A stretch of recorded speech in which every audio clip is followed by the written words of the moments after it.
Well, I think it's no exaggeration to say that a key skill of landscape photography is understanding viewpoint. And viewpoint ultimately determines perspective and all of the relationships within the frame. So on the whole, my preference is to work with moderate wide-angle lenses and sometimes a standard lens, and there's always exceptions. So I'd like to just do an exercise here where we can learn what the difference is between viewpoint and perspective and how lens framing alters all of those considerations. And so I'm carrying with me today three wonderful lenses. This is a 17, a wonderful lens. Why? Well, because it's tiny, so light that you hardly notice you have it in the camera bag. So that's always welcome when you're walking a distance. This is the wonderful 50mm f2 I-series lens of Sigma's, which is sharp as anything, a real beauty. And then at the back here is the lens to rule them all, the 28 to 45mm f1.8. It's a stunning optic with image quality every bit as good as a prime lens, but with the ability to crop from 28 to 45mm, a longer focal length. And I'm pretty sure that with the three of these, and what I'm planning to do is to just treat the 28 to 45 as a 28mm prime for this exercise and see the distinct differences that each of these three lenses creates in camera.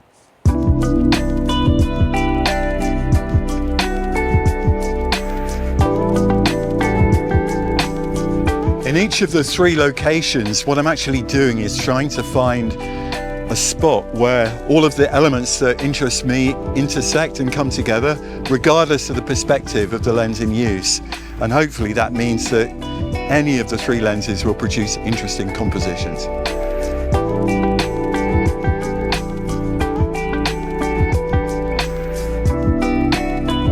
In the first location, the furthest back location, I'm going to take a photo with the 17, the 28 and the 50mm, and just to compare the effect from a fixed point with a fixed tripod position. And there's so many variables in landscape photography, but by having those fixed points, I think it'll allow us to analyze the effect and the pros and cons of each lens more easily.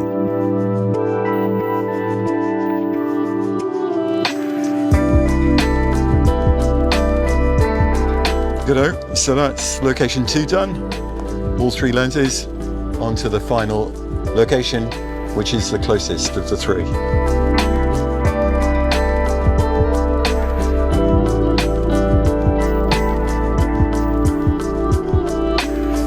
So that's done it. All three lenses, all three locations, all from an identical perspective at each location. Let's have a look at the images. So reviewing the images now, location 1, this is the 50mm. And in this perspective, let's call them the sisters, the two big sea stacks on this beach, are still beautifully framed in relation to the foreground and the cliff on the right. And actually, although not so colourful, it works pretty well.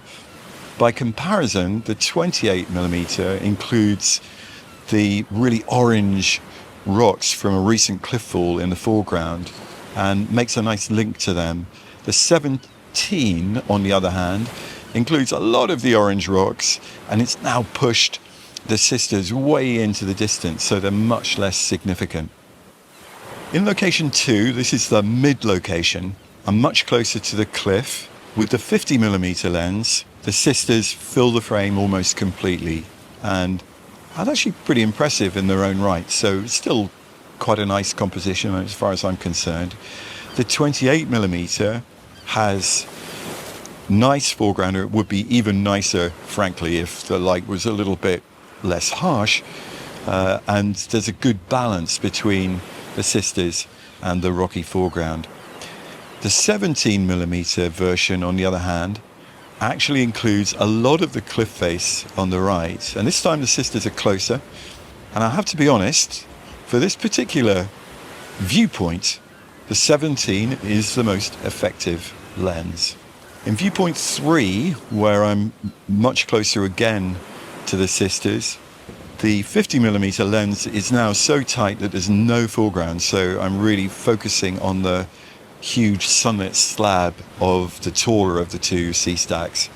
That particular composition depends on the shapes left by the sky around the stacks, and I think it's perhaps a little bit tight, but still geologically impressive.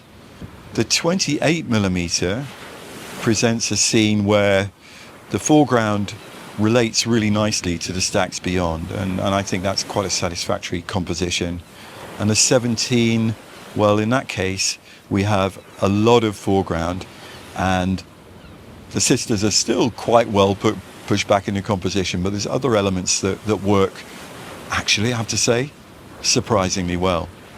In conclusion, my expectation was that this exercise would prove that, on the whole, the medium wide-angle lens is the best all-round compromise. But actually, in this example, where we're looking at an environment which is enormous, wrapping around the photographer, i.e. me in this case, with the cliffs and the large stacks, it's possible to make really exciting compositions with a super wide as well.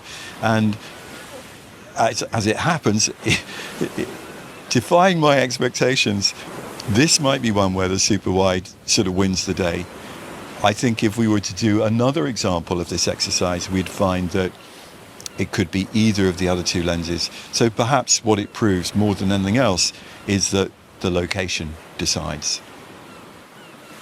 What I wanted to show with this exercise was that viewpoint is what determines the relationships in the composition, and those are the key signature elements for any landscape photographer. And on the whole, I like using wide angle to more or less standard lenses.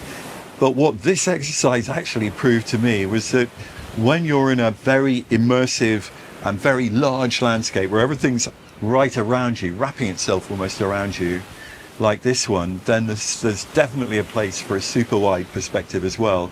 And what I found fascinating is the three super wide compositions that I made, only the first one really looked exaggerated, where there was probably too much of the rubbly material in the foreground. And both the other two perspectives, the 17mm was excellent in the way that I was able to incorporate elements of the scene in, which I couldn't do with the other two lenses. So while if I was, let's say, in a bigger, more open landscape like, say, the mountains of Scotland, the standard lens of 50mm might have been more effective. Here, the 17mm probably just about won out. But each of these lenses has its use, its importance in different environments. And I have to say that for me, that was a really interesting experience.